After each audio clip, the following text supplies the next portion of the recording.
Bonjour à toutes et à tous, bienvenue dans Pop News épisode 25. Je suis avec Adrien. Salut Adrien, comment ça va? Salut Thomas, ça va très bien, pour une bonne raison, c'est parce qu'on a un invité spécial ce soir, en la personne du Tropper. Comment ça va le Tropper?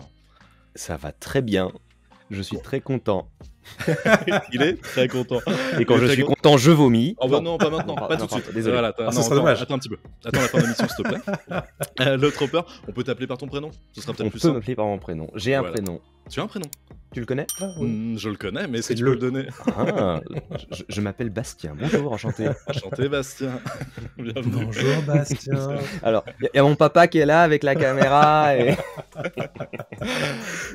Merci beaucoup d'avoir accepté notre invitation. Donc ouais, comme je le disais, t'es notre premier invité dans Pop News, ça nous fait vraiment super plaisir. Et on a une belle émission, Thomas va résumer un petit peu le conducteur juste après, mais on voulait t'inviter parce qu'on a un gros sujet un peu spécial, qu'on va spoiler tout de suite, à propos de Star Wars et d'un possible remake, d'une idée de remake dans l'idée.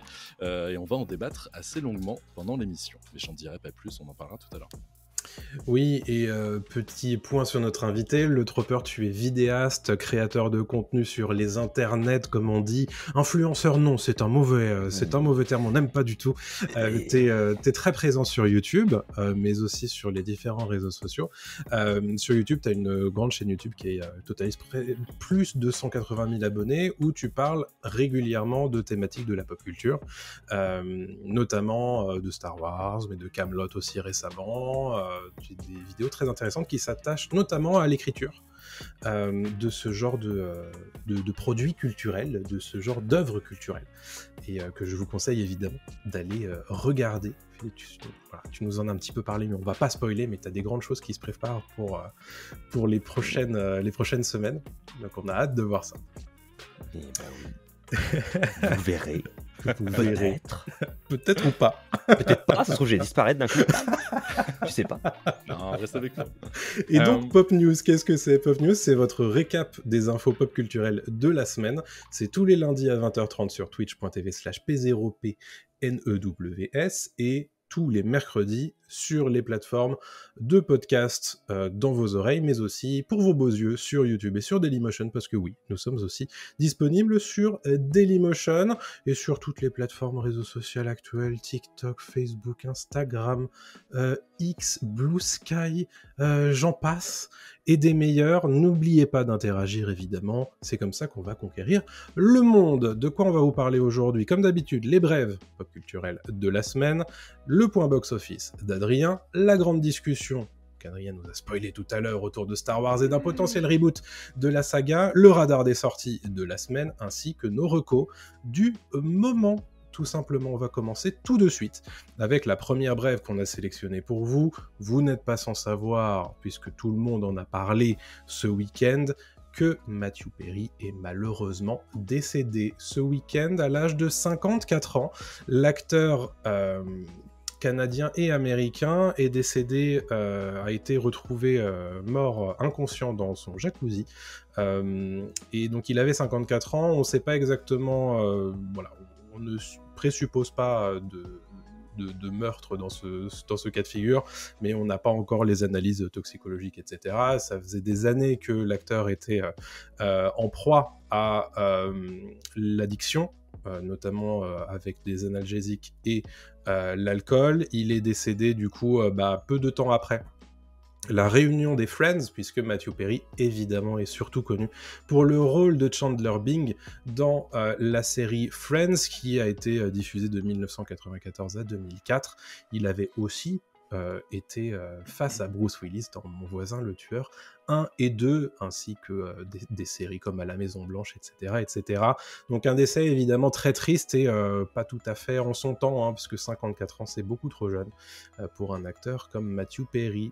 Voilà pour la petite information triste qui commence cette émission. Moi, j'ai un petit truc que j'ai vu qui m'a rendu triste. Alors, est-ce que vous avez envie d'être triste plus? Oui. On l'est déjà, oui, vas-y. On l'est déjà, donc...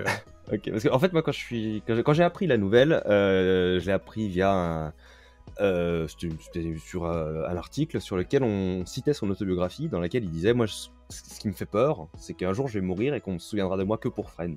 Ouais. Et Malheureusement pour beaucoup, voilà. Moi, je me suis fait un un peu peu demandé, genre, attends, je me souviens pas de lui que pour Friends, je l'ai vu dans d'autres trucs, donc je suis allé un petit peu revoir sa filmographie. Effectivement, je l'avais vu par exemple dans 17 ans encore, un film que j'aime beaucoup. Et surtout, en fait, j'ai découvert un truc encore plus triste. C'est le dernier film dans lequel il a joué. C'est Don't Look Up. Et il a été coupé bon au montage. Ah oui, je me disais, oui, ok.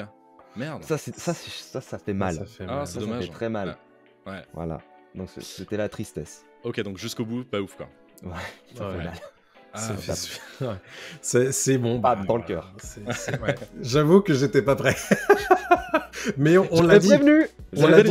C'est une super émission qui arrive, les gars. Ça va être, Restez bon, avec nous, puisqu'on Voilà. va parler évidemment des les stars émotions. décédées. Alors, Les émotions qui ont elles-mêmes des émotions, c'est évidemment Pixar et Vice Versa numéro 2, qui sera le prochain projet de Pixar. ouais, prochain projet de Pixar, donc Vice Versa 2, suite directe de Vice Versa, mais qui cette fois en fait sera centré sur l'adolescence de Riley.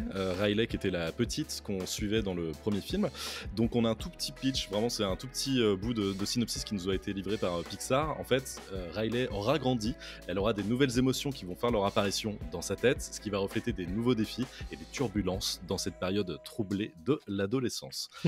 On a une date de sortie déjà, c'est le 14 juin 2024, donc c'est dans 6 gros mois, ça va arriver assez vite, et on sait que les fans attendent vachement Vice Versa 2 parce que c'était l'un des derniers très très cool Pixar sortis ces dernières années, quoi. Et on vous rappelle qu'on a fait une petite émission il n'y a pas si longtemps sur Pixar. Est-ce que ça vaut toujours le coup ? En gros, c'était ça. Est-ce que ça n'a pas trop changé depuis quelques temps ? Allez voir ça, bien sûr. Vice Versa 2, on a hâte quand même. Hein. Ouais. J'avais adoré le 1. Ah ouais. Bah alors, j'ai chialé comme pas possible, hein, on reste dans la tristesse, mais... C'est une émission qui a un thème, Alors, voyez-vous. mais après, c'est vrai, tu vois, je suis en train de me dire, les Pixar, j'arrive à les classer un petit peu dans mon ordre de préférence sur est-ce que je chiale devant. Genre, par exemple, tu regardes, t'as là-haut, Ouais. tu commences en chialant. Bien sûr. Ouais. Le reste du film, il n'y a rien de triste, c'est juste que tu te rappelles du début et tu chiales. Mais donc, là-haut, pour moi, il est au top.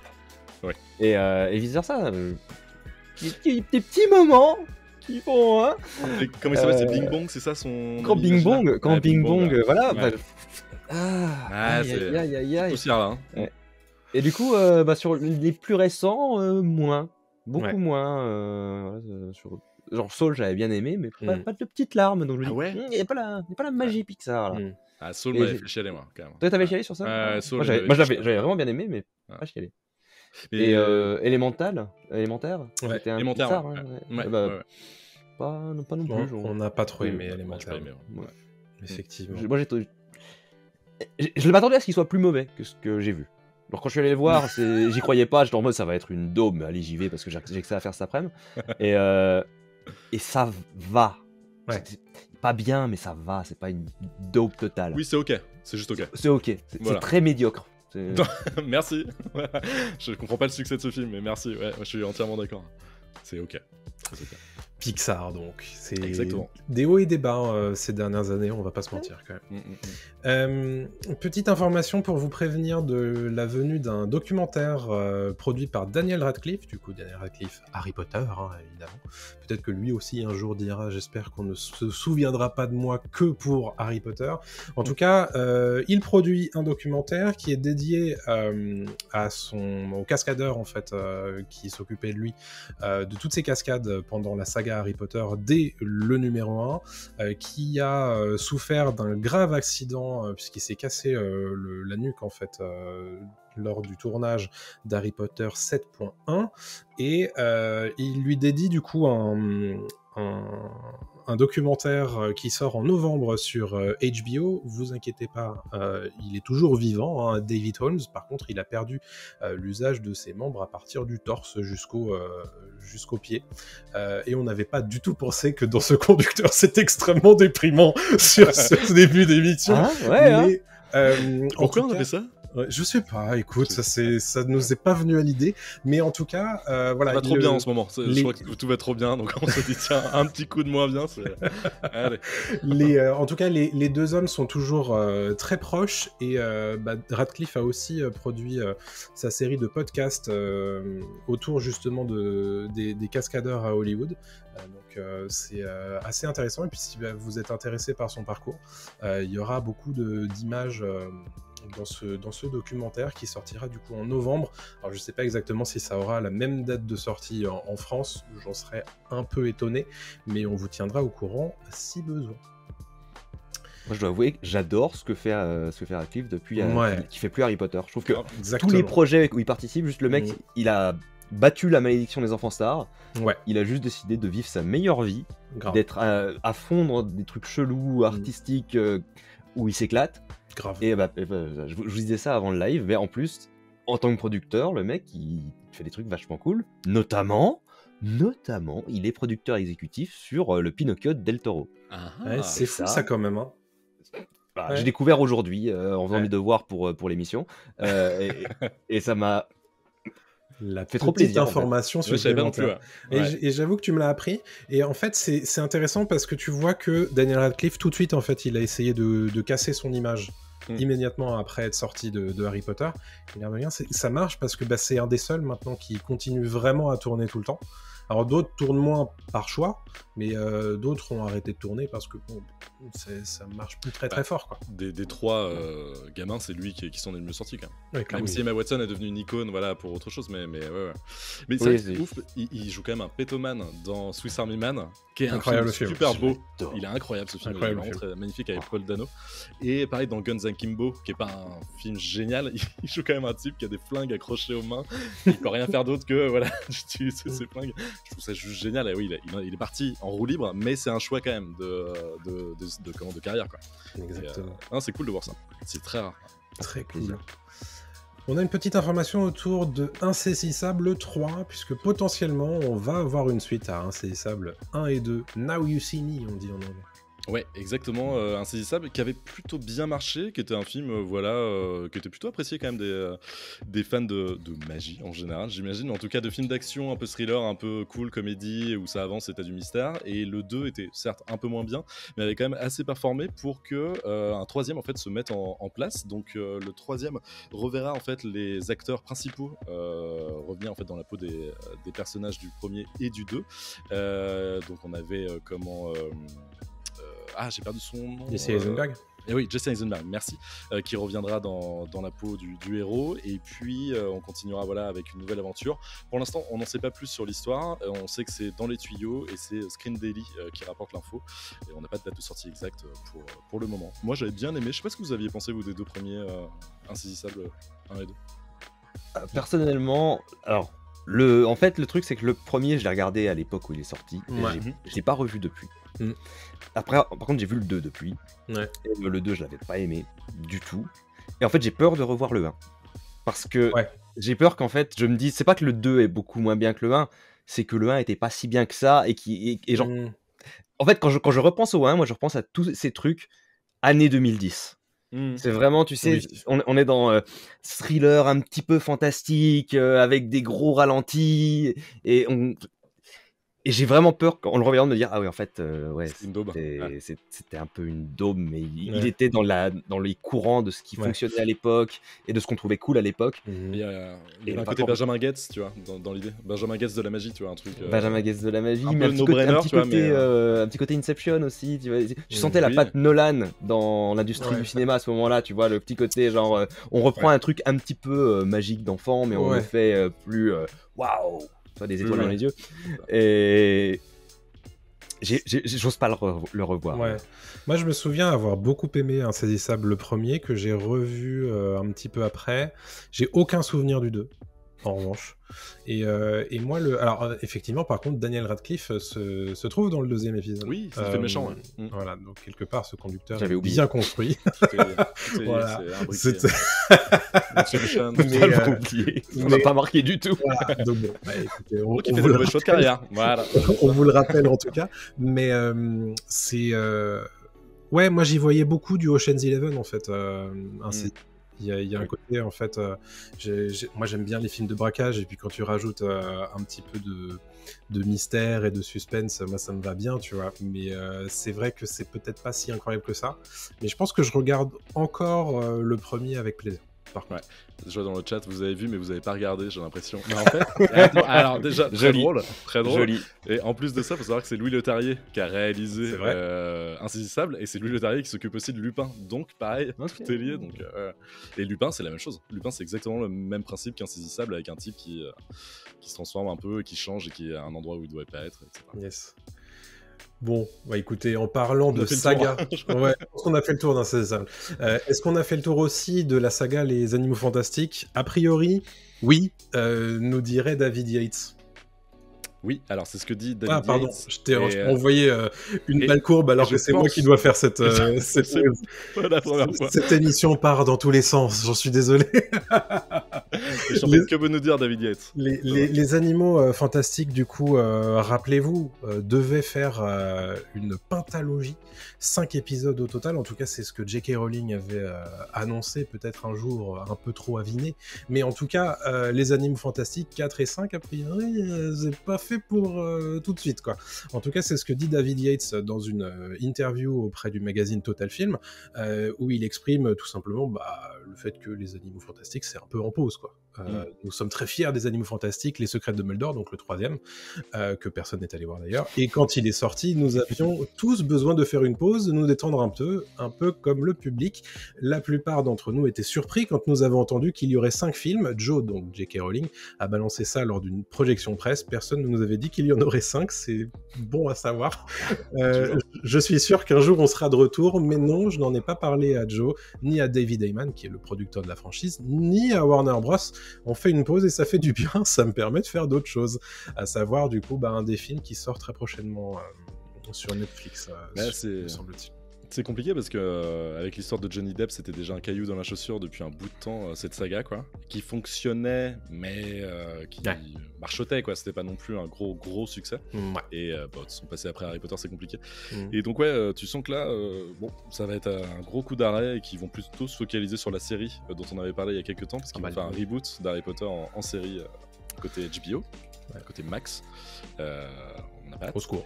Au secours. Et donc voilà, mais c'est vrai que oui, je pense que là ils vont arrêter, ils feront pas de suite, ça m'étonnerait. Tant mieux. Tant mieux.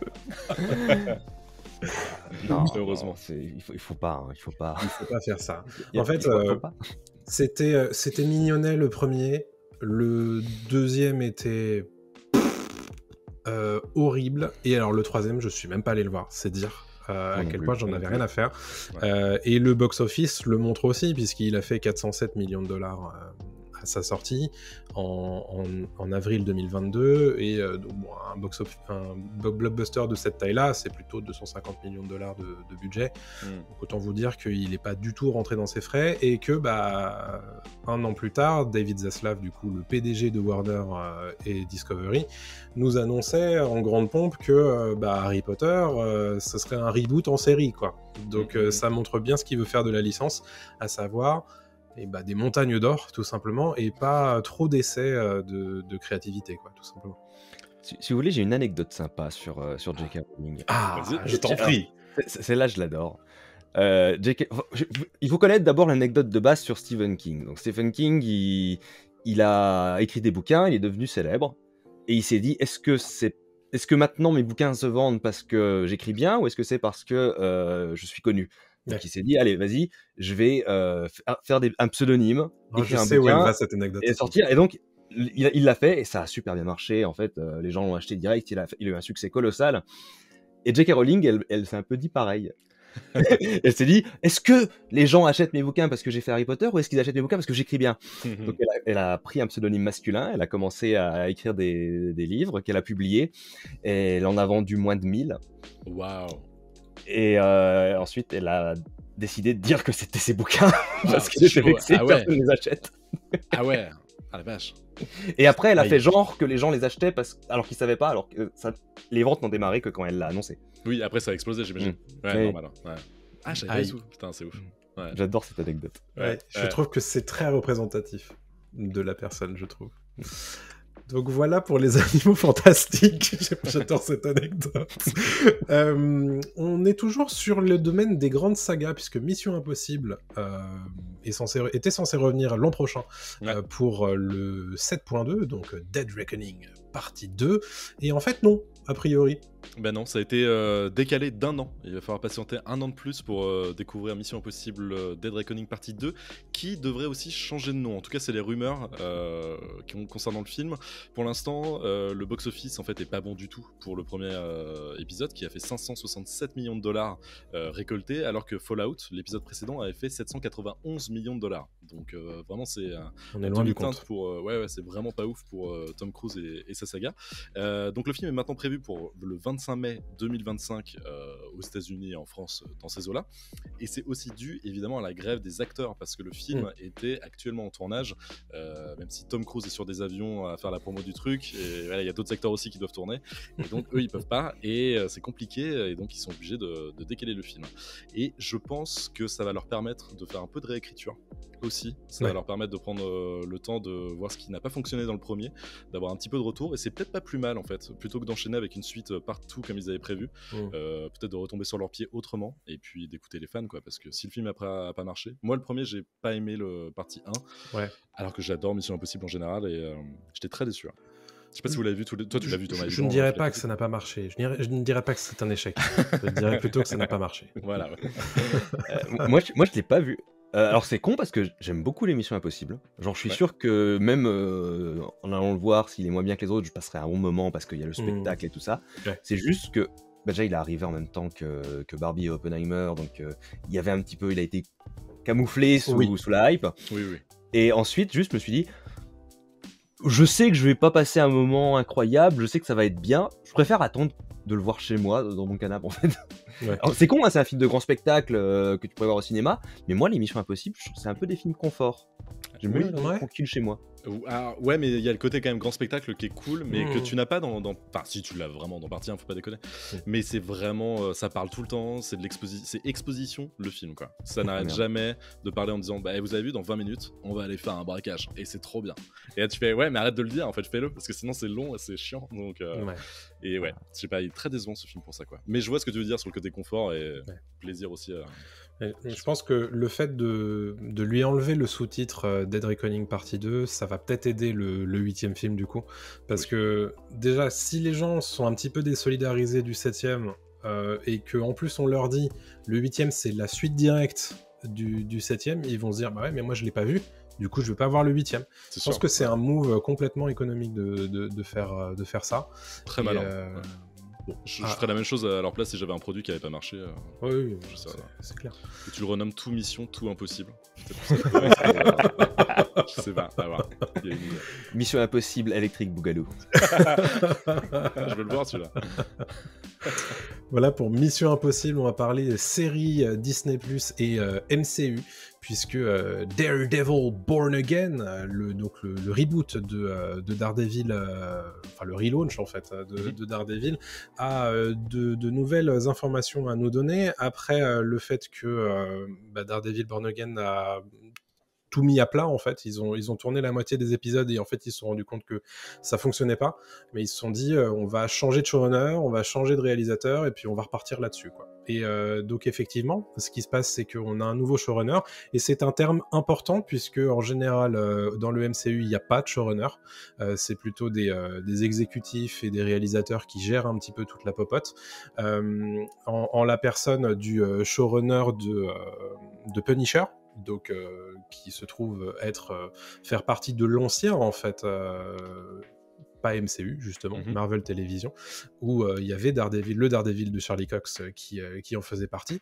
Et en termes de réalisateurs, il s'agit des réalisateurs on va dire principaux de Loki saison 2 et de Moon Knight. Donc l'objectif, j'imagine, c'est un petit peu de rassurer quand même autour de ce projet-là, puisque Loki, ça fait partie des séries MCU qui sont a priori les plus appréciées, et que Punisher et l'ancien spectre des productions Netflix de Marvel Télévision sont encore très appréciés, et c'est aussi pour ça que ce projet voit le jour. Daredevil Born Again, par contre, n'a pas vocation à être une suite de Daredevil saison 3. Ce sera vraiment un projet qui est pensé comme étant autre chose et qui fait partie du coup du MCU.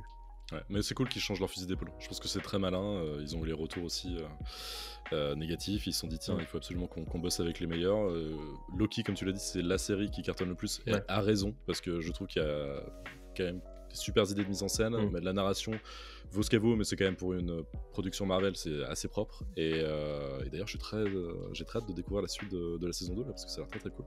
Et donc ouais, non, franchement c'est cool, ça donne envie quoi. Daredevil était aussi l'un des plus gros persos de Marvel Télévision avant. Donc, c'est clair. Trop, quoi. Je pense que Marvel aussi a besoin d'une victoire là, parce que ces derniers temps, c'est pas ça. Ça coince. Ça va pas trop là. On est Par bien Loki d'accord. à la télé, Loki c'était vraiment cool. Hein. Moi je suis fan de Doctor Who. Et Mhm. pour moi, Loki, c'est tu prends Doctor Who et tu mets du budget. C'est vrai. Grave. C'est vraiment ça. C'est vrai. Ouais. Donc c'est très cool. Le crossover qu'il a fallu attendre le MCU en fait, hein, Doctor Who Voilà, et de l'argent.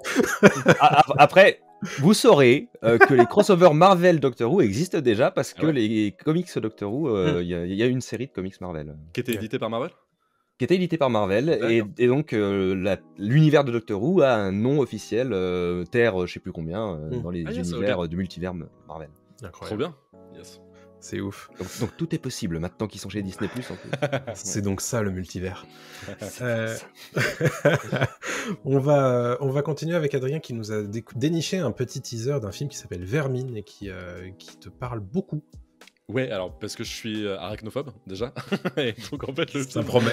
parle. Alors il y a un teaser qui vient de sortir donc de ce film qui s'appelle Vermine, qui est réalisé par Sébastien Vanitschek, un Français. Donc c'est un film français qui se déroule dans une cité et un jour il y a un jeune de 30 ans qui zone un peu, qui a pas vraiment de but dans la vie, qui enchaîne pas mal de difficultés, qui ramène chez lui une araignée un peu bizarre, un peu plus grosse que d'habitude. En fait, il est fan d'animaux exotiques.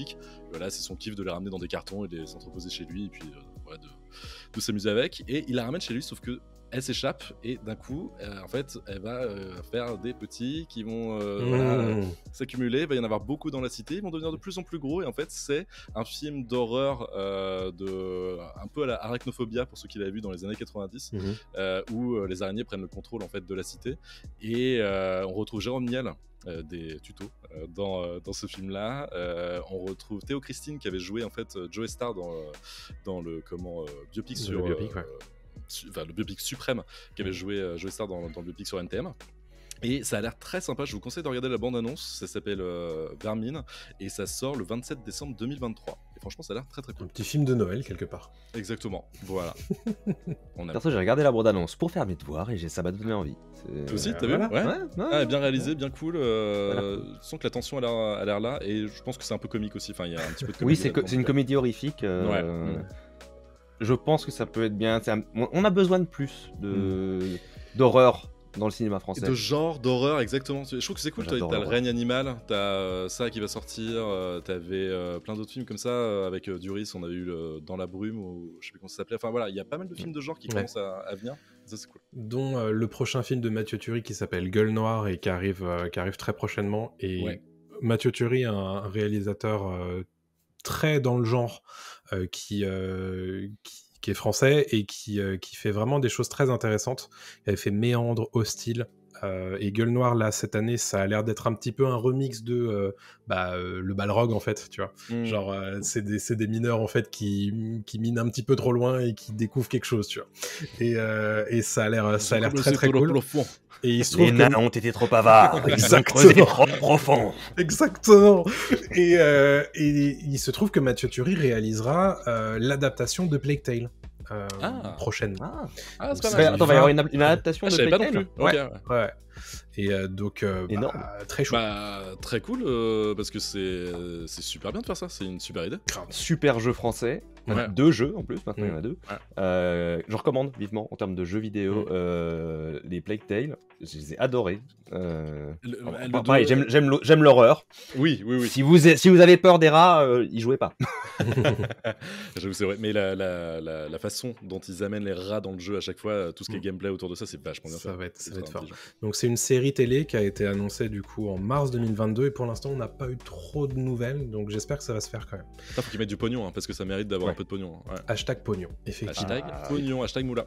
Hashtag pognon, c'est Lionsgate qui va en rechercher très prochainement à l'American Film Market, je crois que c'est ça, qui va se tenir très prochainement à Los Angeles. C'est un grand barnum traditionnel où les producteurs et distributeurs viennent vendre leurs prochains projets. Et évidemment, en ce moment, vu que c'est la grève des acteurs, il y a moins de films qui se font, des films qui sont pas tout à fait qui devraient être annoncés mais qui ne le sont pas parce que la grève.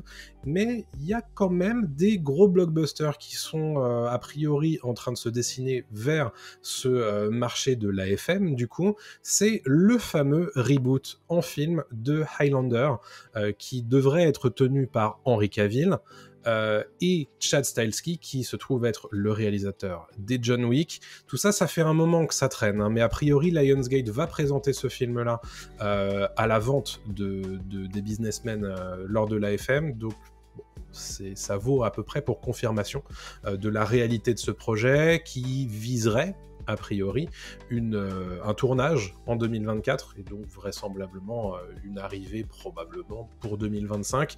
À une époque, on parlait aussi de ce projet comme une potentielle trilogie. Donc voilà, Lionsgate il croit très fort et ose même parler de ce Highlander comme un John Wick avec des épées. Donc ça montre un petit peu l'objectif du truc, quoi. Ok, il va recharger son épée. Il recharge déjà ses bras, Henry Cavill, donc j'ai envie de le dire. C'est vrai. Il va recharger ce que tu veux, en fait. Il recharge ta daronne sans problème, hein, Henry Cavill, s'il veut. Waouh. Ça va très vite, ça va très loin. Mais peut-être. En tout cas, je suis très chaud pour ce reboot. J'espère juste qu'il fera le rire de Christophe Lambert. Oui, par pitié. Il faut un caméo du rire de Christophe Lambert, alors. Oui. Bien sûr. À minima. Absolument. Juste le rire. Au moins le rire. Au moins le rire, bien sûr. C'est qu'il ouvre une boîte magique et là, il y a le rire de Christophe Lambert. Non, mais ça peut être cool. Ça peut être bien, franchement. Et puis bon, Cavill, en ce moment, il a plus grand-chose à se mettre sous les dents, donc ça peut être son nouveau truc, quoi. Argyle, quand même, hein. Projet qui nous intéresse beaucoup en ce moment. Mais c'est vrai que... Ça peut être une franchise, tu vois, Highlander. Ouais, mais Cavill, pour le coup, il est un petit peu orphelin de franchise depuis que il s'est un petit peu fait botter le derrière de chez DC et qu'il a quitté de son propre gré Netflix et The Witcher. Donc, alors, on sait qu'il travaille sur Warhammer 40 000 pour Prime Video, mais ça va pas voir le jour avant un moment. Peut-être que ce Highlander, ça sera son nouveau drapeau, quoi. Franchement, ce serait très cool pour lui. Pourquoi pas, hein. Si c'est bien fait. Pourquoi pas. Allez, terminons nos brèves avec ce premier visuel du remake de Blanche-Neige en live action par Disney. Est-ce qu'on a besoin d'en parler de cette photo? On enchaîne avec les live action, hein, chez Disney, on le sait, hein, le Roi Lion, le Livre de la Jungle et tout est adapté, adaptable, donc voilà, faut bien se faire du fric, et donc Disney continue, et là, il touche quand même à l'original, peut-être au dessin animé le plus connu de Disney, avec Blanche-Neige et les 7 nains, avec Rachel Zegler qui jouera Blanche-Neige, Rachel Zegler qu'on a vu dans West Side Story, et aussi Gal Gadot qui jouera la méchante reine dans cette adaptation en live action de Blanche-Neige. Le film sortira le 21 mars 2025 à la place du 22 mars 2024, donc repoussé d'un an lui aussi à cause de la grève des acteurs. Ça décale fort, hein, quand même. Là, ils sont obligés parce qu'en fait ils savent qu'ils peuvent pas sortir leur truc, ou alors ça va bouchonner, ça va être compliqué, donc ils préfèrent pas prendre de risques et décaler leur film. Et juste pour cette photo, donc on voit Blanche-Neige entourée des 7 nains en CGI, donc on voit que les nains seront en fait des créatures fantastiques avec des traits exagérés, et que les acteurs utiliseront de la motion capture pour incarner les nains de Blanche-Neige et les 7 nains. Ça avait fait un petit peu polémique, pour rappel, les premières images de tournage qu'on voyait de loin, où c'était des acteurs sans motion capture évidemment, en fait, sans rien, qui se baladaient dans la pampa avec Rachel Zegler, et on fait c'est quand même un peu bizarre comme façon de tourner un live action. Donc voilà, évidemment, il y a une fanbase toxique qui a gueulé en disant nous on veut des nains, on veut des vrais nains, on veut pas des humains, et donc ils ont eu gain de cause apparemment. Et donc, des vrais. Oui, alors voilà, des vrais nains. Quand on regarde l'image. Évidemment, c'est pas des vrais nains, c'est des nains en CGI, des créatures fantastiques. Voilà, Moi, je suis assez. En gros, la polémique, c'était aussi pas mal sur la représentation des personnes atteintes de nanisme. Oui, ça. Et c'était en mode, il faut arrêter de les caricaturer. Et tu regardes l'image, et on dirait des caricatures du 19e siècle. C'est vrai. Je trouve que c'est pire. trouve que c'est 1000 fois pire. Oui, oui. Mais Après, déjà, pourquoi adapter, quoi? Pourquoi le faire? Oui, pour la thune, moi, Adrien. bien sûr. Oui, fais pas le naïf. bien sûr, J'ai dit, on en revient à la moula. Toujours, Mais- toujours. Tous les remakes live action de Disney, pour moi personnellement, je ne m'en cache pas, je considère que c'est une insulte au cinéma et même à Disney eux-mêmes. Parce que Bien sûr. ils recrachent sur toute l'animation, Ouais. le domaine de l'animation, en faisant de l'animation. Encore une fois, ces films ne sont pas des films live action, faut arrêter de dire ça, c'est principalement de l'animation. Ouais. C'est juste que c'est de l'animation CGI. Mm. Mais je trouve que c'est vraiment essayer de faire l'animation la plus moche qui utilise le moins possible les points forts de l'animation. Mhm. Pour quoi? Ouais. Je ne sais pas. Mais Parce que ça apporte pas forcément de plus-value, ça apporte Non, pas de bah, trucs. clairement, Même je trouve que ça enlève. la nouvelle génération, elle peut voir les dessins animés sans Bien aucun sûr. souci. En fait, ça, c'est toujours pareil, mais quand j'étais gosse, j'ai regardé Blanche-Neige et les 7 nains. Il est sorti en 37. 7, ouais, c'est ça. Je crois que c'est 1937 Ouais, ou un truc comme ça. Ouais. Il est sorti. Voilà. Je l'ai vu quand j'étais gosse. J'étais pas en train de me dire, oh, c'est vieux. Non, tu parles. Non, Et je pense que même si je regarde maintenant, c'est de l'animation. C'est justement, ça a l'avantage de pas avoir eu les limitations techniques qu'avait le reste du cinéma à l'époque. Exactement. Donc non, franchement, les refaire, je trouve ça insultant. Un que j'ai pas compris, c'était le Roi Lion. Certes, l'animation super cool, par contre, là, on va pas déconner, Incroyable démo c'est quand même- technique. C'est ouf, mais l'intérêt est nulle part en fait. Je l'ai pas trouvé quoi. Enfin, Il y avait ce même, moi, qui me tuait. C'était genre Simba qui perd son père, qui voit son père mourir sous ses yeux. T'as la version animée, puis Simba qui voit son père mourir sous ses yeux dans le live action. Y a rien. C'est juste. Je suis un lion. Je suis un lion. Je suis donc un lion. Je suis donc un lion. décédé. Rarement capable d'émotion, en tout cas. Non, c'est pas fait. Ouais, non, c'est très compliqué. Moi, j'attends toujours le remake qui soit d'une qualité au moins égale aux chefs-d'œuvre, il faut le dire, d'animation qui sont remakés. Et honnêtement, seulement à ce moment-là, je pourrais dire que ça vaut le coup. Mais en dehors de ça, pour moi, ça n'est que à but mercantile. Et bon, voilà, c'est un peu enfoncer une porte ouverte que de dire ça. Mais le fait est que tu peux pas dire grand-chose d'autre sur ce genre de projet, puisque, à l'évidence, il n'y a même pas de vision créative derrière. Non, il n'y a rien du tout. Bon, on va passer après à la suite, mais juste Ouais. pour terminer là-dessus, il pourrait très bien partir sur des live action genre Réponse. Ça passerait bien mieux, je pense, tu vois. C'est un truc avec des humains, c'est un truc voilà, où elle a juste une longue chevelure, c'est jouable, tu vois, c'est pas non plus trop compliqué. T'as pas des animaux à faire et tout. Tu vois, déjà partir là-dessus, des trucs un peu plus faciles à faire que Blanche-Neige où tu sais, il va y avoir une polémique, enfin, c'est sûr et certain. Ça va être... Et puis même, tu vois, je trouve que quand il y a un angle sur l'adaptation, je pense à Maléfique, c'est pas des films que j'aime beaucoup, mais au moins il y a une vision derrière, tu vois, on fait pas juste un bête remake de La Belle au Bois dormant, on va tester un point de vue autre, tu vois. Et ça au moins, ça a le mérite d'avoir un petit peu d'intérêt, mais tout le reste, en fait, faire un truc un pour un, je trouve que c'est un peu, ça fait un peu pitié souvent. Un pour un reste discutable, parce que Oui, en plus. Oui. moi je trouve qu'on y perd énormément. Oui, carrément. Donc voilà pour les brèves qui sont tous sauf brèves cette semaine. En même temps, on est trois, on discute, c'est normal, on a envie. Il faut qu'on fasse le point box-office d'Adrien qui est très rempli cette semaine en plus. Je vais essayer d'aller assez vite. On va commencer par Five Nights at Freddy's, donc qui est tiré du jeu vidéo éponyme, qui est un jeu vidéo d'horreur qui avait bien marché il y a quelques années, qui je pense continue de bien marcher, qui a eu beaucoup d'itérations, qui vient de sortir aux États-Unis et qui fait déjà 130 millions de dollars pour son premier week-end.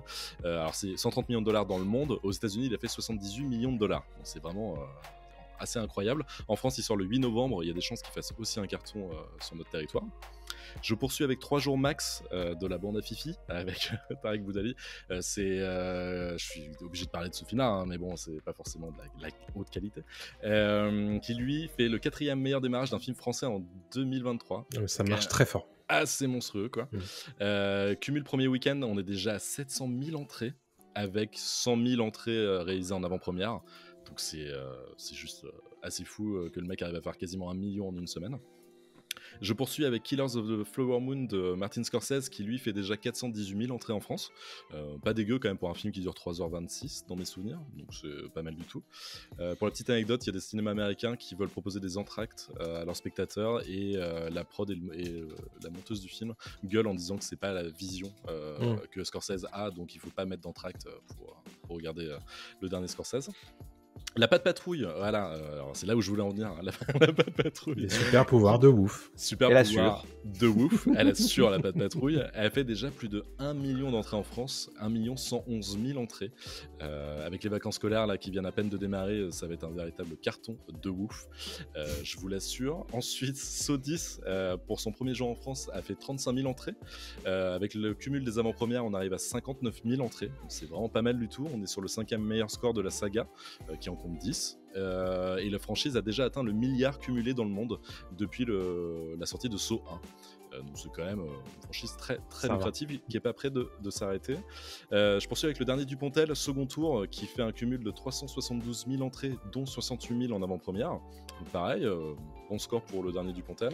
Le règne animal, on parlait de film de genre tout à l'heure, qui lui en fait a un très bon bouche-à-oreille et qui continue de très bien performer au ciné avec 643 000 entrées en France. Donc il y a des chances qu'il atteigne le million dans pas si longtemps que ça. On vous conseille d'aller le voir, même si le film a des défauts, c'est quand même un très bon film de genre. Une année difficile de Toledano et Nakash avec Jonathan Cohen, Pio Marmaille qui fait 424 000 entrées, donc pas mal, mais tu sens que ça bouchonne un peu pendant les vacances scolaires et que il va pas faire autant qu'un Toledano et Nakash classique. Et le bouche-à-oreille n'est pas spécialement des retours que j'ai eu. C'est pas le film de l'année. Et je termine par Le Consentement, qui est un film assez spécial parce que en fait c'est un film qui a été boosté par un buzz TikTok. Il y a une trend en ce moment sur TikTok qui fait que le film a démarré vraiment très bas, tranquillement, où il a fait à peu près 20 000, 30 000 entrées, je crois. Et en fait, il a réalisé, grâce à cette trend TikTok où toutes les jeunes filles, c'est souvent des jeunes filles en fait qui disaient d'aller voir le film pour justement faire la promo du film. Le film en fait a réalisé 100 000 entrées en 5 jours et il a doublé sa fréquentation lors de son 3e week-end, ce qui fait qu'en fait il est déjà un cumul de 245 000 entrées. Tout ça parce que TikTok a créé un engouement de dingue avec des vidéos qui atteignent parfois le million de vues pour dire qu'il faut aller voir le film. Donc c'est assez rare à souligner. On est, je crois que sur du plus 40% en 2e semaine. Enfin, c'est assez fou et ça arrive jamais. Ce genre de chiffres, c'est assez rare. Donc c'était pour mon point box-office que j'ai essayé de faire assez court pour pas perdre trop de temps. Merci beaucoup pour ce point box-office, c'était superbe. Comme toujours, bien entendu. On va passer à la grande discussion de cette semaine. Alors, il se trouve que c'est une news de la semaine dernière, mais qu'on a décidé de garder parce qu'on savait qu'on serait 3 cette semaine. Et il se trouve que ça va parler de Star Wars.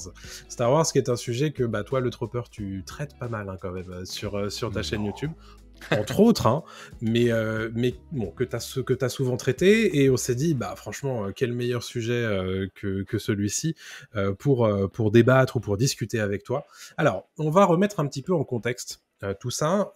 Cette discussion, elle nous vient en réalité d'une prise de position de Matthew Vaughn, le réalisateur de Kingsman, qui a été interrogé dans un podcast qui s'appelle Happy Sad Confused, qui est très important aux États-Unis, puisque beaucoup de gens vont faire leur promo là-bas désormais, et on lui a demandé, est-ce que ça vous intéresserait, vous, de réaliser un film Star Wars, et il a répondu quelque chose de très intéressant.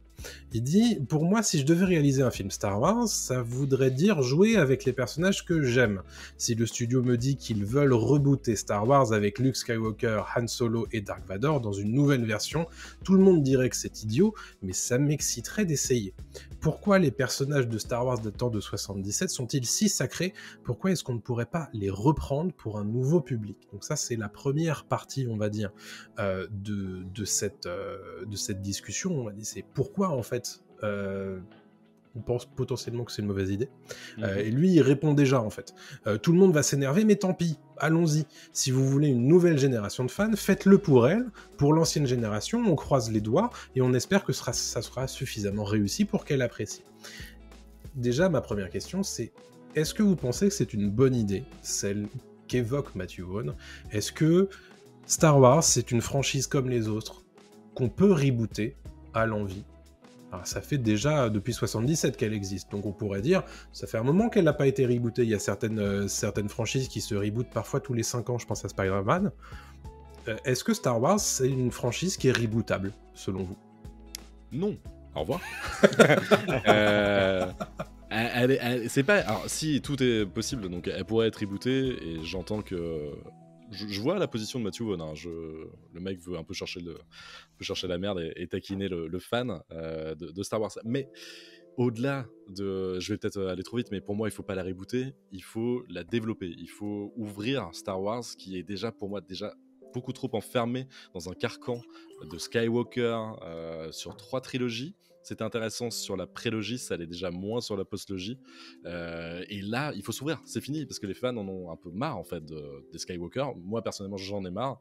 Et il y a un univers entier, il y a des galaxies entières à explorer. Il y a tellement de choses à faire que on n'en est pas à se poser la question de savoir si on recast Mark Hamill en Luke ou Harrison Ford en Han Solo, quoi. C'est bien trop tôt. Et je sais pas si c'est bien trop tôt, mais en tout cas, il y a tellement d'autres choses à faire. Qu'est-ce que t'en penses, toi, Bastien ?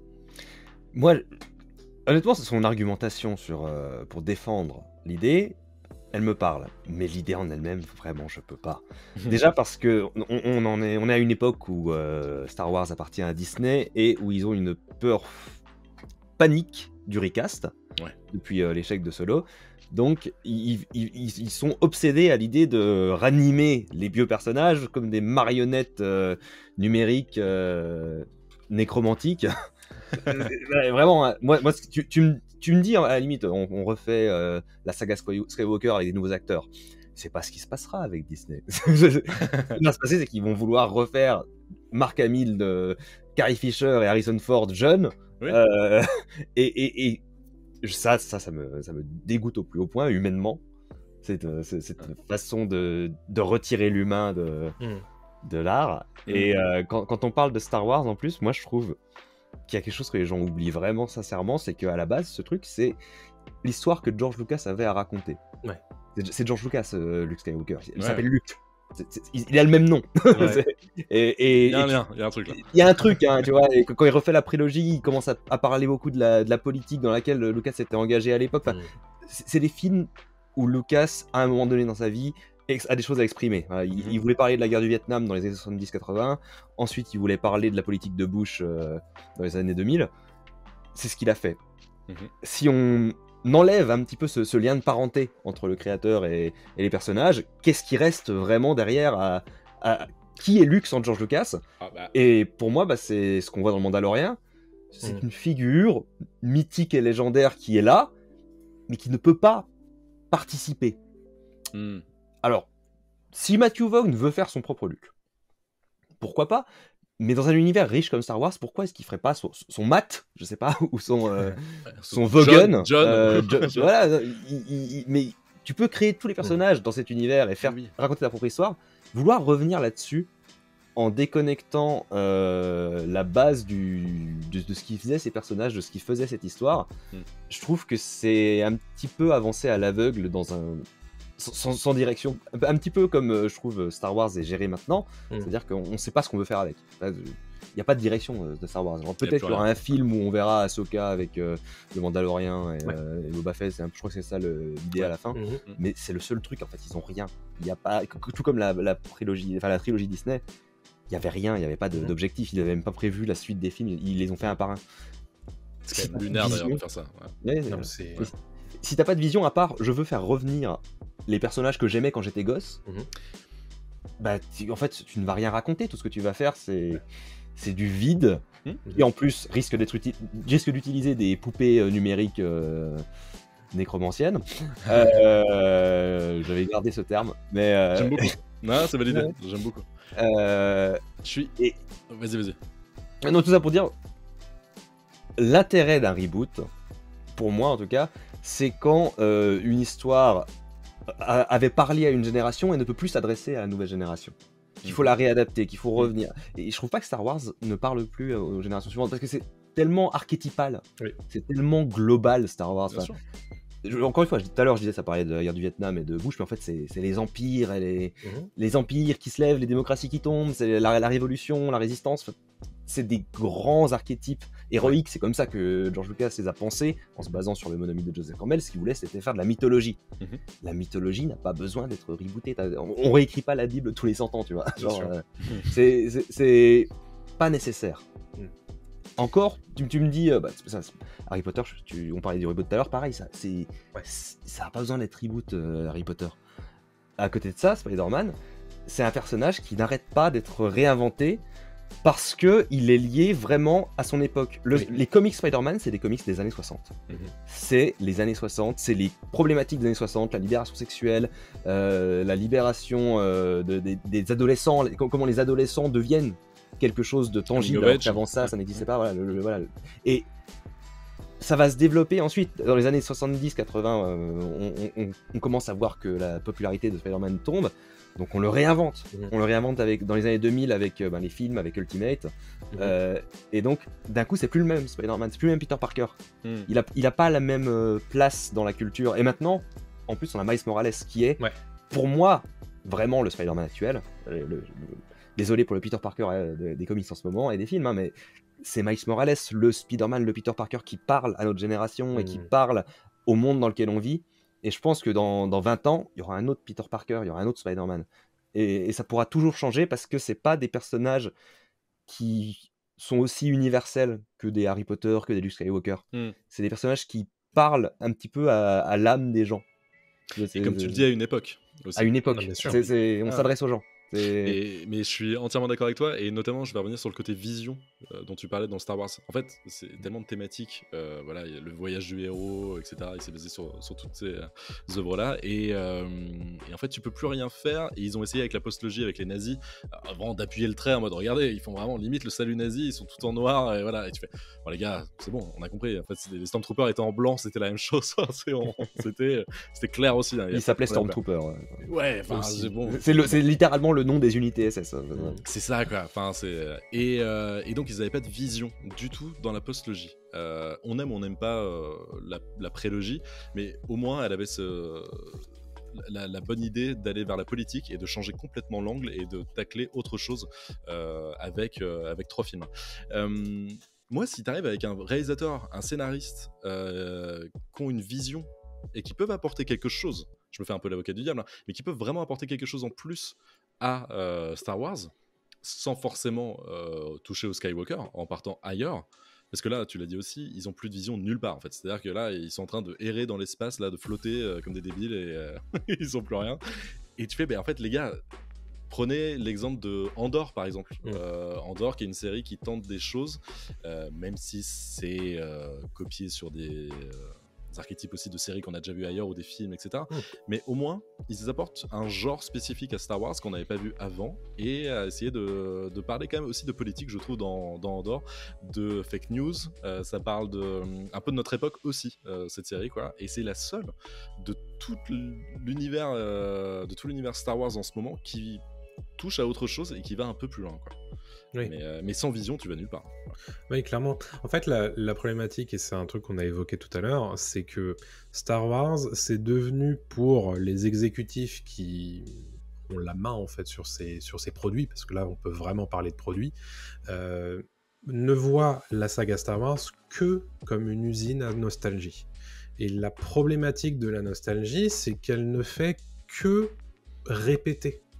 Et donc là, c'est exactement le propos de Matthew Vaughn, en fait. Hein. Il dit, moi, j'aimerais bien rejouer avec les mêmes jouets de mon enfance et le faire avec ma vision à moi, mais c'est juste les vieux pots et la même soupe, tu vois.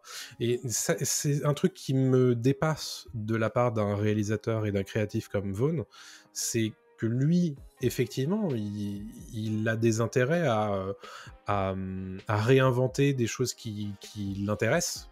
Typiquement, je pense aux thrillers d'espionnage comme James Bond. On l'avait vu avec Kingsman, et il fait la même chose avec Argyle. Et tu te dis, mais... X-Men aussi. Bien sûr. Et tu te dis, mais pourquoi t'aurais pas une envie créative de te dire, attends, mais moi Star Wars, je peux dynamiter Star Wars en fait. Plutôt que de dire, en fait non, moi la seule chose qui m'intéresse dans Star Wars, c'est de faire un remake. Quel intérêt de faire ça? Indépendamment de la qualité des films originels, j'ai envie de te dire, c'est même pas vraiment ça le concept, c'est de te dire, mais attends, surtout qu'en plus, dans la suite de son interview, il va dire un truc qu'il faut que je cite, c'est un truc, c'est anti-studio. anti le manque de créativité des studios et le court-termisme des studios. C'est exactement ce qui conspue, et pourtant c'est ce qu'il voudrait faire créativement. Donc il dit, les studios c'est comme n'importe quelle forme artistique, le secteur de la musique, du cinéma, de la mode, le financement et le commerce ont pris le pas sur la création. Ça signifie toujours qu'en fin de compte, pour les gains à court terme, vous réussissez, mais à long terme, vous tuez tout. C'est ce qu'on dit depuis tout à l'heure. C'est ce qui se passe actuellement dans le cinéma, la musique, l'art. Le commerce a pris le dessus et maintenant le pendule commence à revenir en arrière. La créativité doit toujours être le moteur de toute décision et vous réfléchissez ensuite à la manière d'en tirer profit. Si vous essayez de gagner de l'argent dès le départ, vous tuerez de grandes franchises. Et je ne comprends pas comment tu peux dire dans la même interview « Je veux remaker Star Wars » et dire ensuite que le court-termisme mercantile c'est ça qui va c'est ça que je veux faire en réalité. J'ai du mal à comprendre. Et si j'essaye de le comprendre, est-ce qu'il veut pas tuer le père en fait? Sans faire de mots, voilà.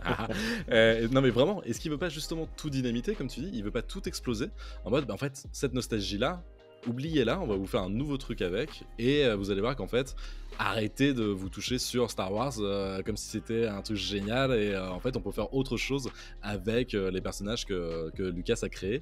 C'est pas que ce truc vraiment immobile, ce monolithe, voilà, comment un nouvel espoir, on n'y touche pas. Non, on peut faire des trucs avec. C'est ultra dangereux, je pense que voilà, mec, ça va lui péter à la gueule. Mais est-ce que c'est pas ce qu'il veut faire? Parce que c'est un petit malin aussi, Matthew Vaughn, comme tu l'as dit avec Kingsman, il a refait son James Bond, etc. Est-ce qu'il a pas envie de tenter ça? Est-ce qu'il a pas envie justement, tu vois, d'aller plus loin là-dedans et ouais, vraiment tuer le père en fait? Je pense que le truc est pas si... Est-ce que quelque part, c'est pas ce qu'a fait Rian Johnson avec Star Wars 8? Il a déjà tenté. C'est ce qu'il a essayé, mais le problème, c'est que Star Wars 8, on peut pas rentrer dans tout ce débat-là parce qu'on en a pour une heure. Hein, moi, je vais être lancé. Mais pour résumer vite fait le truc de Johnson, c'est, je pense, il avait vraiment une très bonne idée, une très bonne approche, mais il a été pris entre deux films et entre deux volontés aussi très différentes, qui étaient de revenir avec une iconisation de la nostalgie de l'époque, vraiment dans un mode genre Star Wars 7 c'est Star Wars 4. C'est déjà un reboot. Clairement. Oui. Il y a déjà eu un reboot de Star Wars. C'était ça. Et lui il a dit j'ai envie de raconter une nouvelle histoire. Sauf qu'il était déjà dans une histoire qui n'était pas une nouvelle histoire. C'est ça. Et donc en fait ça pouvait pas fonctionner. Il y a eu un clash. J'ai apprécié qu'il l'ait proposé. Mais je comprends parfaitement que les gens détestent, et en plus quand tu vois ce qui se passe dans la suite, parce que le 9 a dit ce que tu proposes, on l'ignore. Moi à chaque fois je repense aux bases du théâtre d'impro. Quand tu fais le théâtre d'impro, t'apprends un premier truc. Oui et. Tu dis oui et. Quand on a proposé quelque chose, t'as pas le droit de dire non. Et en écriture collective, c'est assez vrai aussi. Parce que le théâtre d'impro, c'est l'écriture collective. Si jamais Rian Johnson dit ok, en fait, les parents de Rey, c'est personne, tu dis oui et tu pouvais dire genre oui et ça n'empêche pas que c'est une grande Jedi. Non, le Gérard il fait non. En fait, c'est la petite fille de Palpatine qui est encore en vie en plus. Et t'es en mode genre mais... Ouais, c'est dur.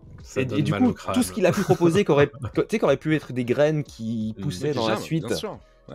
rien n'est né de ce terreau fertile.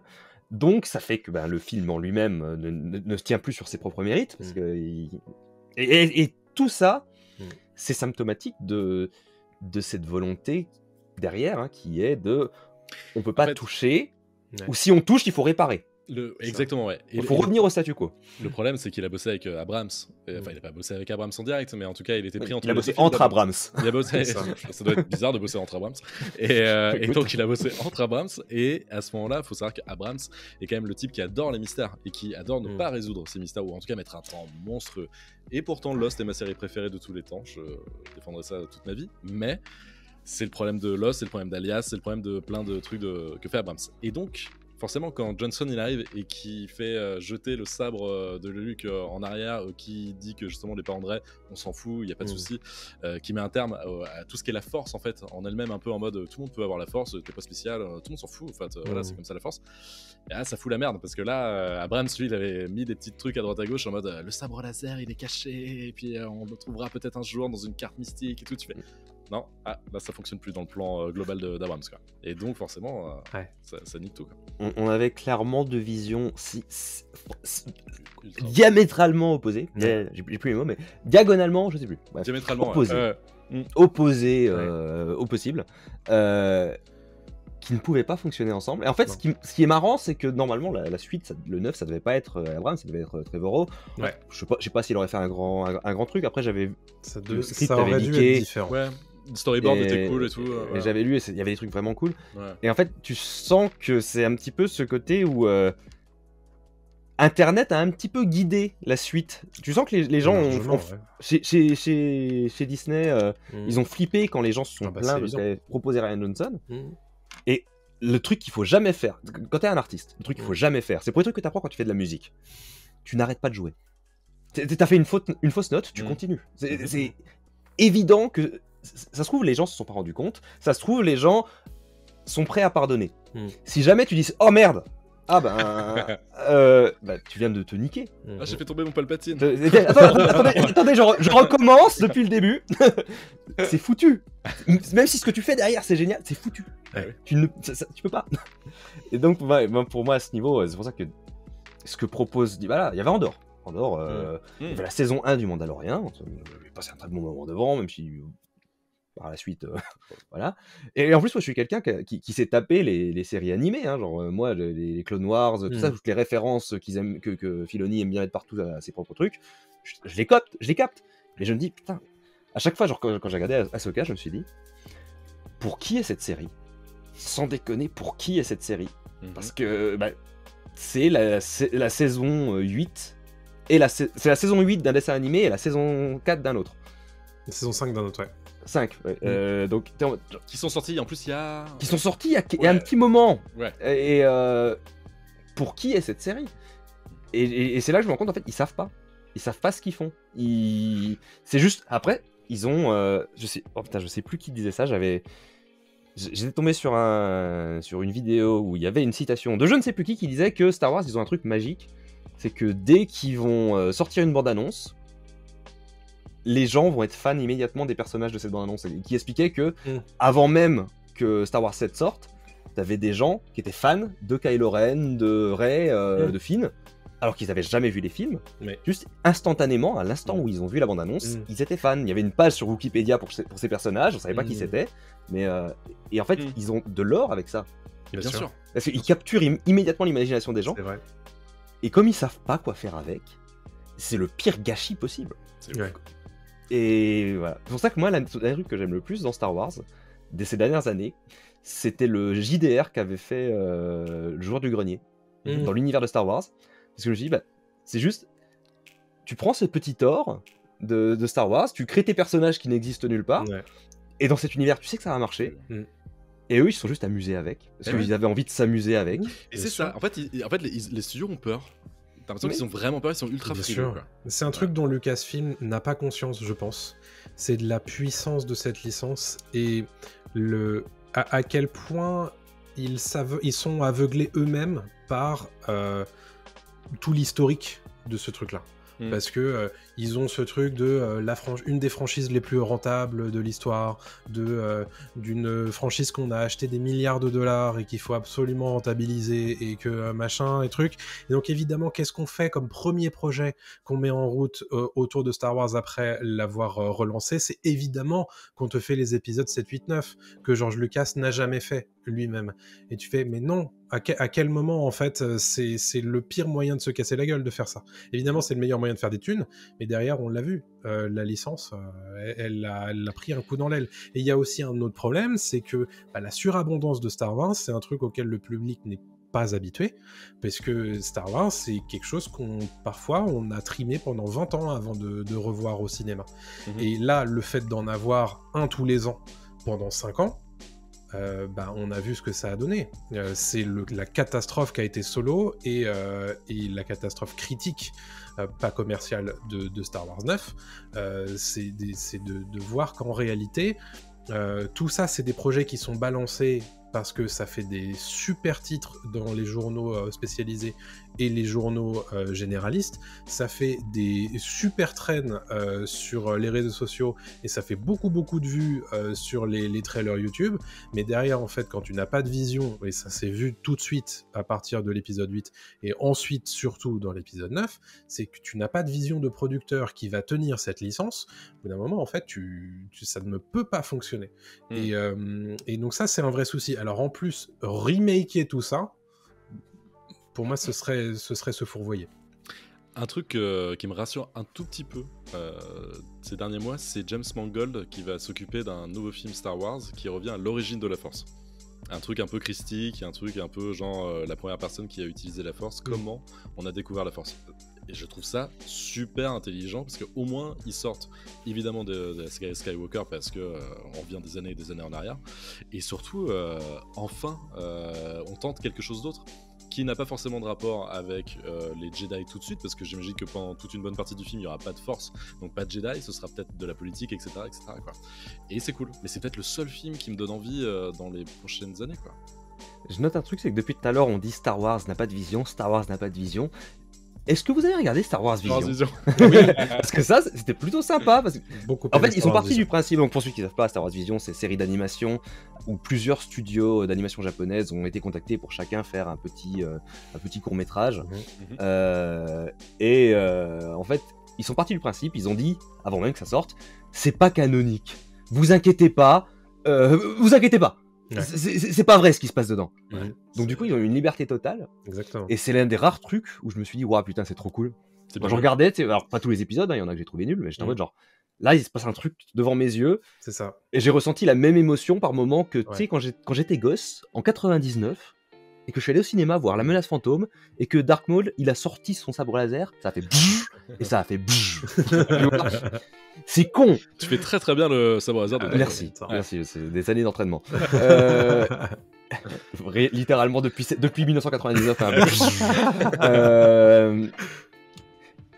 Et c'est ce truc-là, tu vois, quand j'ai regardé Star Wars Vision, où t'avais des trucs débiles, t'avais un moment, il coupe un vaisseau avec un vaisseau impérial avec un sabre laser, mais juste, il y avait le petit truc d'adrénaline dans mon cerveau qui m'a fait genre, oh, wow, c'est cool. Un truc se passe. Mais parce qu'en fait, ça se prend pas la tête. Et Star Wars, ils se prennent trop la tête. Ils se prennent, au-delà de se prendre même la tête, ils se prennent trop au sérieux, quoi. Genre, c'est la religion, etc. Star Wars, mais je veux dire, au bout d'un moment, les gars, ça reste des films. Hein. Calmez-vous, c'est des films. Hein. C'est pas non plus. C'est du space opéra. C'est du space opéra. Normalement, ça devrait être fou, ça devrait être barré, ça devrait être voilà. Ce qui était un peu New Hope et le 5 aussi, quoi. Et le 6 aussi avec les Ewoks. Mais tu vois. On dit rien sur les Ewoks, mais putain, les Ewoks, c'est quand même pas ouf dans l'idée, quoi. Non, moi je critique souvent les Ewoks. Malgré tout, je préfère 1000 fois les Ewoks que une histoire comme dans Ahsoka, où tout est pris au sérieux et mystique, et genre, oh, Anakin, et tu es en mode genre... Oh, casse-toi. Arrêtez. Je suis content pour Hayden Christensen qui a la chance de pouvoir jouer avec de meilleures directions d'acteurs que ce qu'il a pu avoir pour la trilogie, au moins. Bon, après, il a un script toujours aussi pourri. Les dialogues dans Ahsoka, c'est compliqué. C'est pour ça que Andor, ça m'avait choqué. Mais ça, c'était le truc. Ouais, c'est vrai. Les dialogues sont bons, et je crois que c'était la première fois que dans l'univers Star Wars, les dialogues étaient bons. T'as pas l'impression de mater une série Star Wars en fait? Non. Ils parlent trop bien. Ouais. Ils communiquent comme des humains, c'est pas normal. Ils parlent trop bien, c'est trop bizarre. D'ailleurs, je sais pas si vous vous rappelez, mais des réactions à l'époque sur parce qu'ils avaient balancé les 3 premiers épisodes et ensuite c'était hebdomadaire. Et il y a combien de gens disaient Andor c'est trop lent, je comprends pas ce qu'ils veulent faire. Et au bout d'un moment, c'est arrivé à partir de l'épisode 6-7, tu vois, les gens se sont dit mais en fait Andor c'est trop bien. Ouais. Et alors après il y a encore des gens qui décrient énormément Andor parce que évidemment Mandalorian c'est un peu plus leur cam, tu vois. Mais Andor il y a une envie, et c'est aussi pour revenir un petit peu sur Star Wars Vision, il y a une telle envie dans Star Wars Vision de proposer quelque chose et même d'un point de vue mise en scène. Franchement, c'est hyper appréciable, et même la saison 2, j'ai presque préféré la saison 2 à la saison 1 de Star Wars Vision, là où c'était plus des studios européens, américains que des studios japonais, et il y a un vrai truc en fait, on essaie de faire des choses de tout ça, et le fait de leur avoir dit c'est pas canonique, faites ce que vous voulez, c'était la meilleure idée possible. Et je pense que c'est ça que doit faire Lucasfilm à terme, c'est de dire à quelqu'un, écoute, toi j'aime bien ce que tu fais, tu m'écris quelque chose et tu fais ce que tu veux. On va peut-être pas balancer 300 millions de dollars de budget parce qu'on a trop peur et qu'on est Lucasfilm et que c'est Disney au-dessus de nous. Mais par contre, tu fais ta sauce et tu nous surprends. Et moi, honnêtement, c'est exactement ça que je veux voir, en fait. Ou un truc à la Joker. Tu vois, tu mets un budget plus réduit. Ouais. Oui, mais je pense qu'il faut que... Tu peux faire du petit budget dans Star Wars. Bien sûr.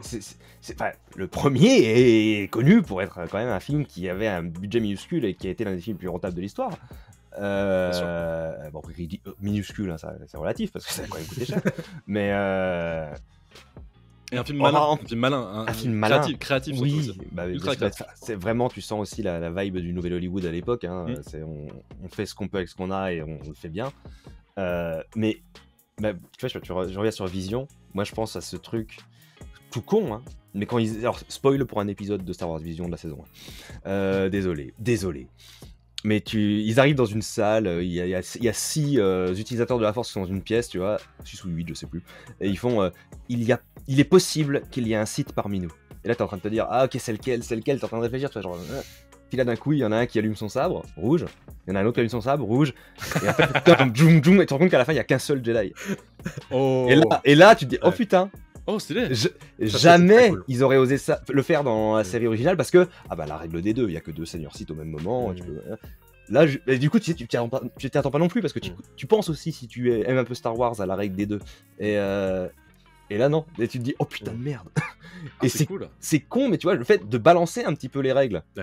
Ouais, de jouer avec, bien sûr. De jouer avec. Mais c'est de ça que Star Wars a besoin, parce que c'est un univers pour l'imaginaire. Tout ce qui se passe dedans, enfin, c'est pas vrai. C'est dans une galaxie très lointaine, très longtemps, voilà. On connaît le truc. Pourquoi est-ce qu'on se bloque autant ? C'est ouf.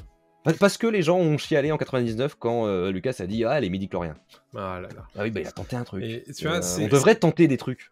C'est pour ça que je suis super intéressé par les projets comme la ligne éditoriale qu'ils appellent la Haute République, qui est quelque chose qui se passe bien avant la menace fantôme, où il y a certes beaucoup de Jedi, et donc du coup beaucoup d'adversité, mais du coup où déjà tu commences par des bouquins, où là encore c'est ce qui est le plus important, c'est l'imaginaire.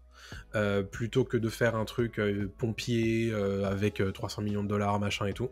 Et derrière, évidemment, il va y avoir des adaptations et des trucs dans cet univers. La série The Acolyte, qui est censée être produite pour 2024, se situe dans cette période-là. Et je pense que ça va être hyper intéressant d'essayer enfin de s'affranchir du côté... déjà, il y a très très peu de personnages qu'on connaît qui peuvent réapparaître là-dedans, en dehors de Yoda, grosso modo. Donc, quelque part, en fait, c'est une page qui est vierge, et fais-toi plaisir là-dedans. Et pour moi, comme tu le disais, le projet de James Mangold, c'est un des trucs qui m'interpelle, parce que je me dis, quel est le meilleur moyen de s'affranchir de tout ce truc de mythologie, mais de la mythologie vraiment personnifiée avec le Luke Skywalker, avec le Anakin Skywalker, avec Ahsoka, avec machin, c'est d'aller loin dans le passé ou loin dans le futur. Parce que visiblement, ils sont incapables de faire quelque chose qui est loin dans la galaxie au même moment, sans avoir des personnages qui reviennent, parce que il faut avoir les réactions sur YouTube qui font « Oh, c'est incroyable, il y a Anakin qui est là !» Enfin bref, tu vois, et donc du coup, moi j'espère qu'il y aura des trucs intéressants à faire là-dedans, parce que il faut qu'ils se sortent un petit peu les doigts. C'est une vraie mine d'or, Star Wars, et ils ont qu'à y aller, ils ont qu'à avoir le courage d'y aller, en fait. Entièrement d'accord. Ouais. Clairement. Mais après, moi, j'avoue, tu vois, tu me parles de ça, c'est vraiment l'impression que j'ai. Tu regardes Star Wars, c'est censé être un univers gigantesque, et genre à tous les coins de rue, il y a des mecs que tu connais déjà. Oui. En fait, c'est un parc d'attractions. C'est vrai. Ce n'est pas un univers, c'est un parc d'attractions. C'est vrai. C'est tellement bien résumé. Et j'ai envie de clore du coup cette discussion pour cette semaine sur cette phrase de fin qui me semble être assez parfaite. du coup on va s'arrêter là, et on ne sera pas évidemment sans vous reparler de Star Wars. Vous savez qu'on aime un petit peu parler de ce sujet-là, donc on en reparlera un jour, c'est évident. il est temps quand même de passer au radar des sorties.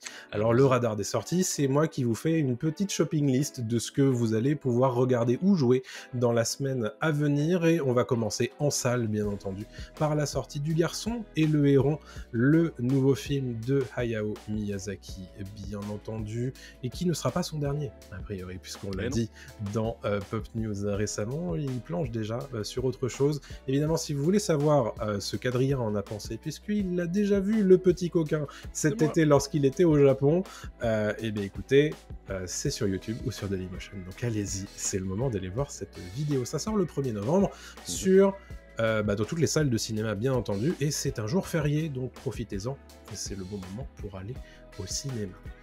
En streaming, pas mal de choses sur Netflix, avec un film d'action qui s'appelle Voleuse, avec un S, par Mélanie Laurent, Adèle Exarchopoulos, Isabelle Adjani, et le pitch, c'est une voleuse professionnelle qui décide de se ranger, mais après une dernière mission qui paraît routinière, en compagnie d'une nouvelle recrue un petit peu fougueuse, tout simplement. Donc ça va évidemment mal se passer. Ça sort le 1er novembre sur Netflix. Le 2 novembre, c'est la farandole des séries d'animation qui arrivent sur les plateformes de streaming, puisqu'il y en a 3 que je vous ai sélectionnées cette semaine. La première, c'est Onimusha sur Netflix, qui arrive le 2 novembre. C'est un animé d'action où l'on suit un maître du sabre qui s'allie à une confrérie de samouraïs pour écraser une révolte de zombies.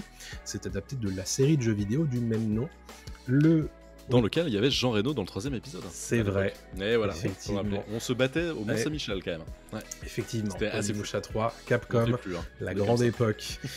Le 3 novembre, on a Blue Eyed Samurai qui sort sur Netflix. C'est également une série animée de Michael Green. C'est lui qui est notamment derrière Logan et Blade Runner 2049.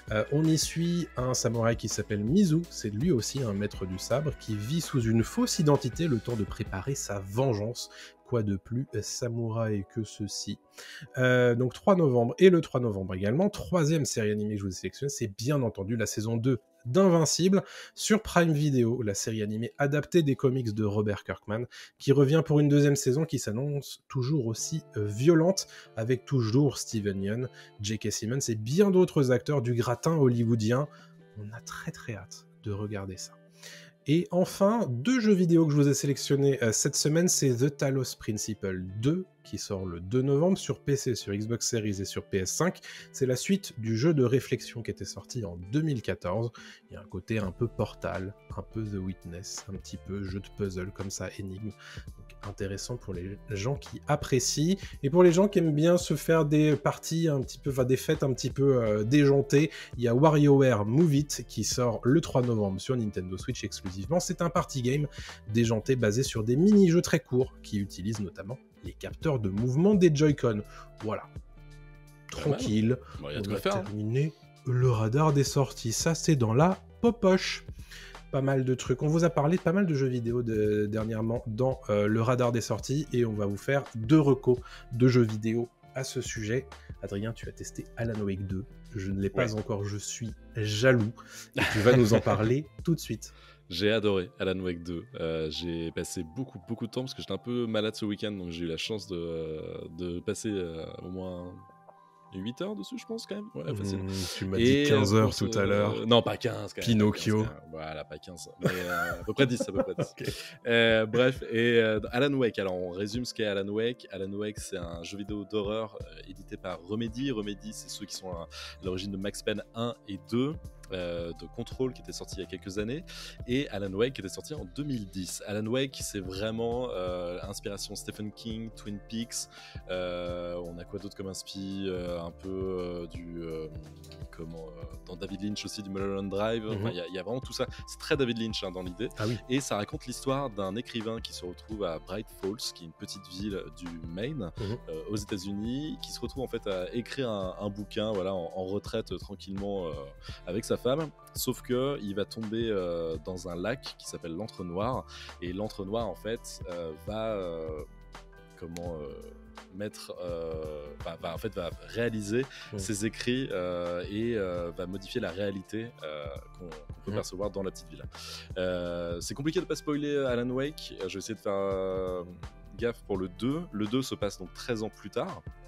littéralement 13 ans, parce qu'en fait le jeu était sorti en 2010, là on retrouve Alan Wake 13 ans en 2023, 13 ans plus tard, et on suit les aventures d'Alan Wake toujours dans cet entre-noir où quand il est écrit, c'est plus dans sa tête maintenant. En fait, il y a des impacts évidemment dans la réalité, mais c'est vraiment plus dans sa tête, ce qui fait qu'on se retrouve avec un gameplay assez incroyable dans lequel Alan Wake se retrouve dans un New York idéalisé, un New York glauque, vraiment dégueulasse, avec de la fumée partout, des tags et tout, etc. Enfin, c'est la nuit, c'est vraiment flippant. Et on a la possibilité dans le jeu de pouvoir changer la réalité à l'intérieur de la tête d'Alan Wake en écrivant des scènes de son roman. Et par exemple, il est en train de se balader dans le métro et d'un coup, il décide d'écrire qu'il y a une secte de pyromanes qui sévissait dans le métro de New York voilà, à ce moment-là. L'environnement à la volée va changer et va nous faire apparaître un wagon carbonisé dans lequel il y a des gens carbonisés, etc. Ce qui va nous permettre de passer. Voilà. Donc, c'est assez fou au niveau gameplay, parce qu'en fait ça change tout de suite. L'inspiration David Lynch, elle est encore extrêmement présente, parce que on se retrouve aussi dans un espace bizarre où on peut changer les réalités à l'intérieur de sa tête. C'est très compliqué de résumer Alan Wake 2 parce que c'est beaucoup de choses. Et donc tout ça c'est vraiment à l'intérieur de la tête de l'écrivain, mais à l'extérieur, dans la réalité, il y a aussi une enquêtrice du FBI qui s'occupe en fait de l'enquête et de savoir ce qui s'est passé il y a 13 ans avec Alan Wake, et qui elle aussi va découvrir que espèce de trucs bizarres, elle va pouvoir enquêter à sa manière. Elle a une sorte de palais mental comme dans Sherlock, elle peut rentrer dans sa tête et poser sur un tableau avec des petites cartes, des écrits, ce qui va lui permettre d'avancer dans son enquête. Donc là par exemple elle va faire une interview d'un passant. Le mec va lui dire bah là j'avais vu tel campeur, tel randonneur passer, elle va le mettre ça dans sa tête, ce qui va lui permettre d'avancer dans son enquête. C'est ultra bien foutu, franchement c'est ultra malin, et encore une fois tout ça se fait à la volée aussi. Et il y a énormément de scènes en prise de vue réelle, ce qui est assez fou et ce qui se marie super bien en fait avec ce que veut raconter le studio. C'est vraiment une sorte de... C'est à la croisée d'un film, d'une série, d'un bouquin, d'un jeu vidéo évidemment, d'une œuvre d'art. Enfin, c'est vraiment... il mixe énormément de choses comme ça. Et l'histoire se tient super bien, c'est plutôt bien rythmé. Et voilà, je le conseille à tous ceux qui sont fans de jeux d'horreur, de films d'horreur, et qui sont fans de Twin Peaks notamment, parce que c'est l'inspiration principale, et c'est génial. Y a-t-il besoin d'avoir joué à Alan Wake 1 pour profiter du 2 ? C'est mieux dans l'idée, je pense. C'est mieux parce que tu as les bases de ce qui s'est passé en fait dans la ville. Voilà. Il y a eu un remaster qui est sorti il y a quelques temps, qui se joue encore très très bien.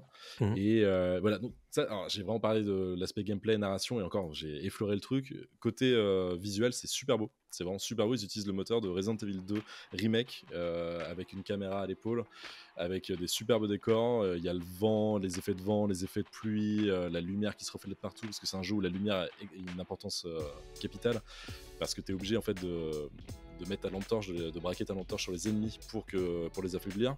Donc c'est vraiment ultra bien travaillé, ultra bien optimisé sur console. Les seuls défauts que j'ai, c'est que j'ai voulu jouer au jeu en anglais et d'un coup il switchait en français. J'ai pas compris pourquoi. Donc j'ai mis le jeu en français et d'un coup il switchait en anglais. J'ai fait bon bah je vais choisir en français et tant pis. Jeu qui rend fou. C'est genre à un moment t'avances avec le personnage, j'ai fait oui, donc là je devais trouver une page de mon récit. So I was beginning to be afraid. Et tu fais bah non, qu'est-ce qui se passe, je crois. Donc voilà, les sous-titres qui se calent mal avec genre des blocs entiers de sous-titres qui s'affichent sur l'écran qui cachent l'image. Bah, y a des petits problèmes d'opti parfois, mais sinon dans l'ensemble c'est un très très très bon jeu et j'ai hâte de le finir. Petit problème sur l'optimisation de la localisation, donc. J'ai l'impression, Très bien. Donc bah, c'est disponible sur PlayStation 5, sur Xbox Series et sur PC. En démat uniquement.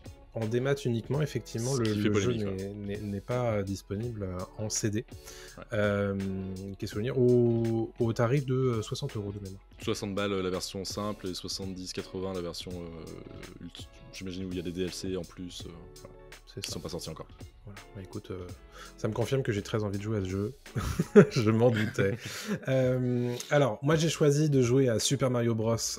Wonder, qui est sorti sur Nintendo Switch le 20 octobre, j'allais dire novembre. Le 20 octobre sur Nintendo Switch. Et donc c'est le nouvel opus du jeu de plateforme en 2D. Alors, bon, tout est réalisé en 3D évidemment, mais le scrolling est horizontal, c'est-à-dire que on ne joue pas en 3D comme dans Super Mario Odyssey.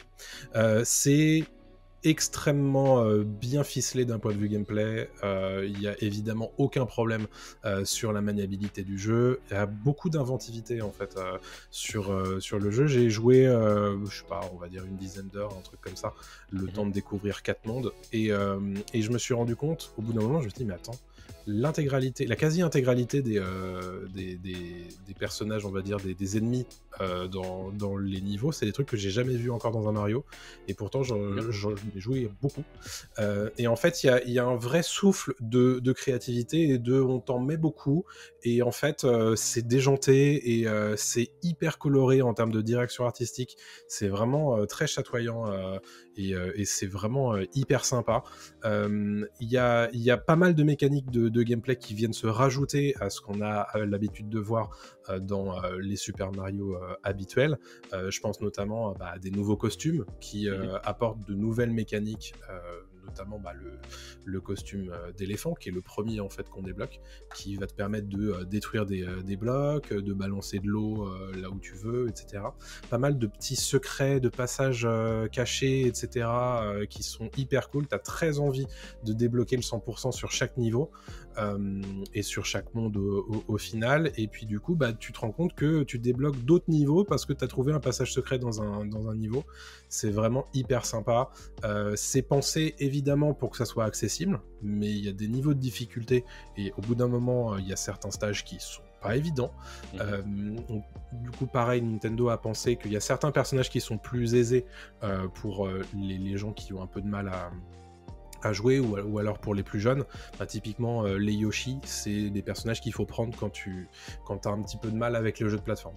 Sinon, si tu veux jouer, on va dire, au mode normal, tu prends les autres personnages. Et c'est vraiment hyper malin. Et en fait, moi, j'y ai joué d'affilée pendant 4 heures et j'ai arrêté de compter le nombre de fois où j'ai dit « c'est génial, c'est trop bien ». Et en fait, ça fait du bien de jouer à un jeu comme ça, qui est hyper généreux, et qui t'en donne exactement pour ton argent. Et moi, je suis hyper content d'avoir joué à Super Mario Bros. Wonder et que je vais impatiemment relancer tout à l'heure avant d'aller me coucher. Donc voilà, c'est sorti sur Nintendo Switch en exclusivité au prix de 50€. Moi, je l'ai payé 45 parce que souvent sur Internet, on peut le trouver à moins cher, même en physique. Donc allez-y. C'est validé en tout cas pour ces 2 jeux. Ouais, il est sur ma liste aussi, Mario. Magnifique. Donc voilà, c'était la fin de Pop News. On va évidemment remercier infiniment Bastien Le Tropper de nous d'avoir accepté notre invitation, évidemment, d'avoir si intelligemment débattu avec nous autour de la thématique du jour. Où est-ce qu'on peut te retrouver, Bastien, sur les internets? Sur YouTube, Le Tropper? Sur YouTube, Le Tropper. Vous pouvez me retrouver aussi sur TikTok, Le Vrai Tropper, parce que il faut savoir que j'avais créé un compte que j'ai perdu. donc l'identifiant Le Tropper était pris à cause de moi. Donc j'ai dû faire Le Vrai Tropper. Voilà. Sinon, vous pouvez me retrouver sur Instagram, Le Tropper. Et c'est à peu près tout parce que j'ai arrêté d'aller sur Twitter. Bien sûr. Depuis le changement de nom. J'ai une page Facebook, mais je vais jamais dessus. Donc on va dire YouTube, TikTok, Instagram, tout Le Tropper. Vous devriez me trouver. Super. Et puis évidemment, pour te soutenir, tu as une page Patreon et une page Tipeee. J'ai une page Patreon et une page Tipeee. Donc voilà. Et puis nous, comme d'habitude, c'est sur les plateformes de podcast habituelles, sur vos réseaux à peu près partout où vous vous trouvez en réalité. N'hésitez pas à balancer vos petits likes, vos petites étoiles sur les plateformes de podcast, ça fait toujours super plaisir. Et puis on va se retrouver lundi prochain à 20h30 pour un nouveau podcast sans problème technique cette fois, on va croiser les doigts, et pour une nouvelle émission évidemment de récap de l'actualité pop culture.